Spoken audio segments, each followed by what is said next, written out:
What myth did you choose for this assignment? After reading Gerald Carey's Debunking Brain Myths, I chose myth number 5, which states that ADHD is basically due to bad parenting and lack of discipline. And all that ADHD children really need is old-fashioned strict discipline, not any of these phony therapies. The fact is that there are still some parent bashers around who believe the century-old idea that child misbehavior is always a moral problem of the bad child. Under this model, the treatment has been to beat the devil out of the child. Fortunately, most of us are more enlightened than that today. A bodily of family interaction research conducted by Dr. Russell Barkley and others has unequivocally demonstrated that simply providing more discipline without any other interventions worsens rather than improves the behavior and performance of children with ADHD. One can't make a paraplegic walk simply by applying discipline.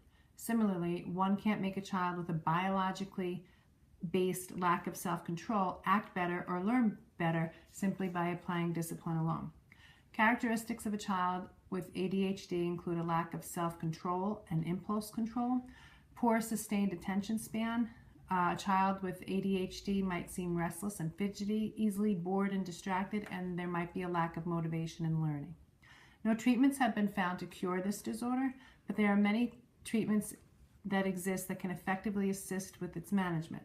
Chief among these treatments is the education of the family and school staff about the nature of the disorder and its management.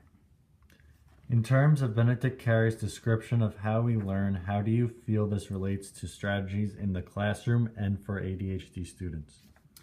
After reading Benedict Carey's book about how we learn and the various strategies and research that he has done, I feel that many of his ideas and tips are aligned with strategies that are good for ADHD students.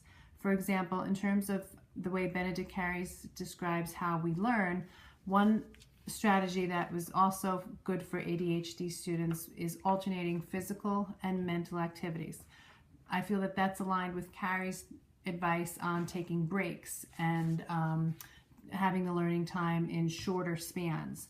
For me as a pre-K teacher, that might look like allowing for time on the playground with my students, allowing for time at the Play-Doh Center or the Puppet Center, breaking up the learning in smaller increments. Another strategy that's good for ADHD students that I feel is aligned with Carey's research is guided daydreaming. Carey suggests daydreaming as a way of forgetting in order to remember. Guided daydreaming helps ADHD students relax and be able to focus more in the classroom. Another strategy that is good for students with ADHD is keeping assignments and assessments short. This is also aligned with Carey's research in that he suggests short quizzes at shorter intervals rather than large sit-down final exams and assessments at the end of a unit. According to the suggested classroom interventions for ADHD students, increasing the novelty of lessons by using various modalities is an effective technique for ADHD students in the classroom. That's aligned with Carey's suggestion of switching things up a little bit, using various modalities in classrooms such as books, videos, tapes, puppets, taking a lesson outside, just breaking things up a little bit and having some new experiences with learning. In terms of perceptual learning, as described in Carey's book, does that impact students with ADHD? Yes, definitely. After reading Carey's chapter about perceptual learning and also doing my own research on ADHD, I find that strategies for ADHD students are aligned with Carey's tips and suggestions on perceptual learning. Perceptual learning basically means learning by doing, actively learning. And perceptual learning uses the environment as well as all the senses. Strategies that are effective for ADHD students that are aligned with perceptual learning include hands-on learning experiences where children are actually doing something while they're learning. For me as a pre-K teacher, this can look like children forming letters of the alphabet out of clay. It can look like children using Unifix cubes for counting and number sense. Another strategy that is aligned to perceptual learning that's good for students with ADHD would be combining seeing, saying, writing, and doing in order to help ADHD kids remember things better. Playing learning games and using small group collaborative learning helps ADHD students learn better in the classroom. Another effective strategy for ADHD students is the utilization of technology, watching a video of penguins in their habitat perhaps, taking a virtual field trip to the rainforest on the computer. Also, computer games for math and reading as well.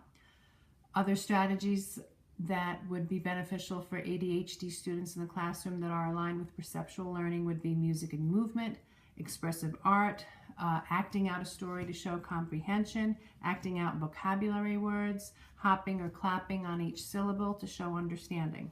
According to Dr. Russell Barkley, ADHD kids learn best by moving, touching, building, dramatizing, and experiencing the material of the curriculum in various physical ways.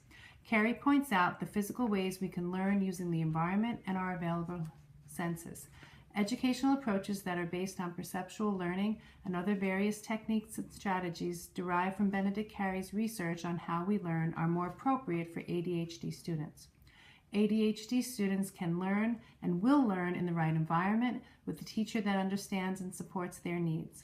ADHD is not a result of poor parenting. These children are not in need of strict, rigid, old-fashioned discipline. These students are in need of specific, proven methods and strategies in the classroom that will support the learning. In my opinion, these are the sorts of activities that students will remember long after they've left school.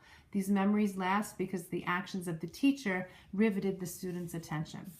So I feel that these strategies that are aligned for ADHD students, as well as aligned with Carey's research and tips on how we learn and perceptual learning, totally debunk the myth that all children with ADHD need is good old-fashioned discipline. What they need is tried and true methods and strategies that are effective in the classroom and a teacher that is willing to use them.